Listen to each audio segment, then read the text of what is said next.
Good morning, student. Today we will revise our chapter General Principle and Process of Isolation of Elements. Please go through whole chapter. If there is any doubt, post it in comments and try to solve all NCERT questions. Minerals. The natural material in which the metal occur in earth are called minerals. जो natural material अर्थ में से हमें मिलता है उसे हम minerals कहते हैं, और जिस मिनरल से हम कन्वीनियंटली और इकोनॉमिकली ईजिली और ज़्यादा अमाउंट में मेटल को निकाल सकते हैं उसे हम ओर कहते हैं। गैंगी और मैट्रिक्स क्या है? अर्दी और सिलिशियस इम्प्योरिटीज़ हैं जो कि जैसे कि सैंड, क्ले, रोक, जो कि हमें ओर के साथ मिलती हैं।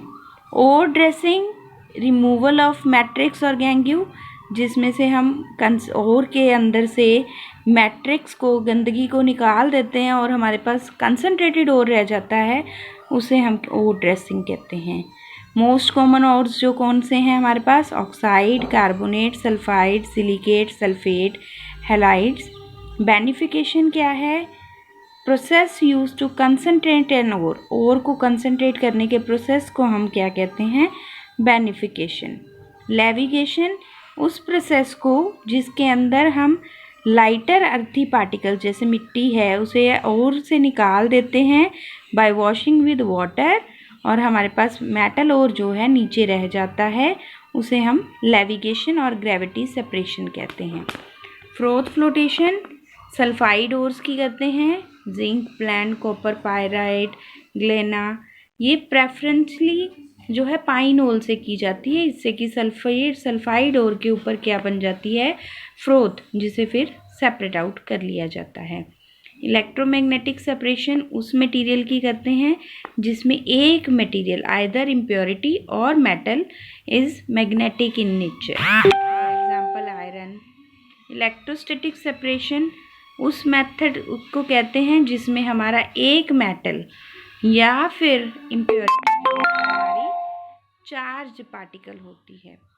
Leaching involve treatment on ore with suitable reagent, ताकि उसमें जो ओर है डिज़ोल्व हो जाए और इम्प्योरिटी इनसॉल्युबल रह जाती है। फॉर एग्जांपल बॉक्साइट के ओर जो हैं उसके अंदर जो इम्प्योरिटी है उसे हम रिमूव करते हैं। सिलिका के साथ इसे हीट किया जाता है in the presence of NaOH। एल्मीना जो है डिज़ोल्व होके सोडियम मेटा एल्यूमिनेट बना देता है, बाकी इम्प्योरिटी जो है फिल्टर ऑफ कर ली जाती है। एक्सट्रैक्शन, मेटल को फ्री स्टेट में कंसनट्रेटेड ओर से निकालना, उसे हम कहते हैं एक्सट्रैक्शन। इसमें दो मेथड से कर सकते हैं, जो पहले की कन्वर्जन, फिर रिडक्शन। पहले ओर का मेटल ऑक्साइड में कन्वर्जन किया जाता है, बाद में उसे रिड्यूस किया जाता है। कन्वर्जन दो स्टेप्स के अंदर हो सकती है डिपेंडिंग अपॉन ओर कैसा है। Calcination and roasting. कैल्सिनेशन, अगर हम ओर को हीट करते हैं इन द एब्सेंस और लिमिटेड सप्लाई ऑफ एयर तो हम उसे कैल्सिनेशन कहते हैं। कार्बोनेट और हाइड्रेट ऑक्साइड की हम कैल्सिनेशन करते हैं। रोस्टिंग, अगर हम सल्फाइड ओर को उनकी एयर की प्रेजेंस में हीट अप करते हैं तो हम उसे रोस्टिंग कहते हैं। रिडक्शन, ऑक्साइड ओर को आफ्टर कैल्सिनेशन और रोस्टिंग रिड्यूस किया जाता है with the reagent such as carbon monoxide by their active metals. Choice of reducing agent thermodynamic principle के ऊपर डिपेंड करती है। उसमें ग्रिब्स फ्री एनर्जी जिस रिएक्शन में नेगेटिव होगी वही हम रिड्यूसिंग एजेंट यूज़ करेंगे। एलिंगम डायग्राम प्लॉट है वेरिएशन की जो बताती है गिब्स फ्री एनर्जी में और टेम्परेचर में। एलिंगम डायग्राम ऑप्टिमम टेम्परेचर को डिटरमिन करने में हेल्प करती हैं। For example below 1623 kelvin magnesium can reduce to aluminium oxide to aluminium, but above 1623 kelvin aluminium which can reduce magnesium oxide to magnesium. Choice of better reducing agent हमें कौन बताता है? Ellingham diagram कौन सा better है। Smelting उस process को कहते हैं जिसमें एक्सट्रैक्शन की जाती है metal from its oxide by reduction with carbon. उसके बाद फ्लक्स, फिर भी अगर कोई हमारे पास इम्प्योरिटी रह जाती है तो उसे केमिकल्स ऐड करके रिमूव कर लिया जाता है in the form of slag. उसके बाद एसिडिक फ्लक्स कौन से हैं जो कि बेसिक इम्प्योरिटी को रिमूव करने में काम आते हैं, और बेसिक फ्लक्स कौन से हैं जो एसिडिक इम्प्योरिटी को रिमूव करने में काम आते हैं। एल्यूमिनोथर्माइट प्रोसेस क्या है, जिसे हम वेल्डिंग भी कहते हैं। इसमें it involves the reduction of metal oxide such as iron oxide, chromium, magnesium with aluminium. Mixture जो मेटल ऑक्साइड का विद एल्युमिनियम पाउडर हम डालते हैं और उसे हीट अप करते हैं। इससे क्या है, इग्निशन होता है और आपका मेटल मेल्ट करके बीच में एक वेल्डिंग टाइप छोड़ जाता है।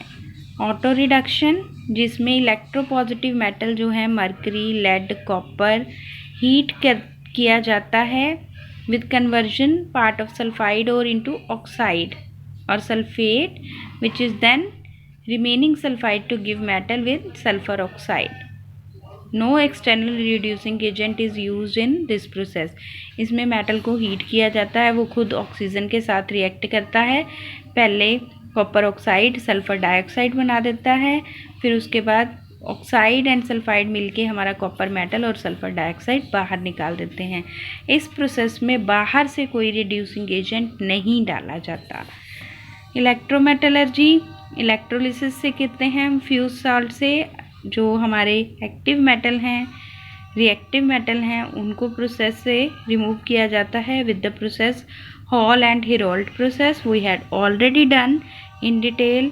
हाइड्रोमेटलर्जी, केमिकल रिएजेंट से with the metal by electrolysis के बाद, उसके बाद रिफाइनिंग, जब मेटल को, क्रूड मेटल को प्योर किया जाता है 100%।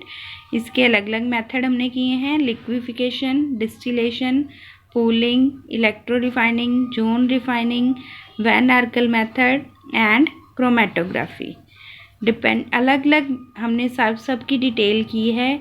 डिस्टिलेशन वॉलेटाइल मेटल्स के लिए है, पूलिंग ऑक्साइड मेटल्स के लिए है, इलेक्ट्रो रिफाइनिंग जो हमारे प्योर हमें मेटल चाहिए उसके लिए है, जोन रिफाइनिंग जो हमें सेमीकंडक्टर्स की करते हैं, जर्मेनियम और गैलियम की।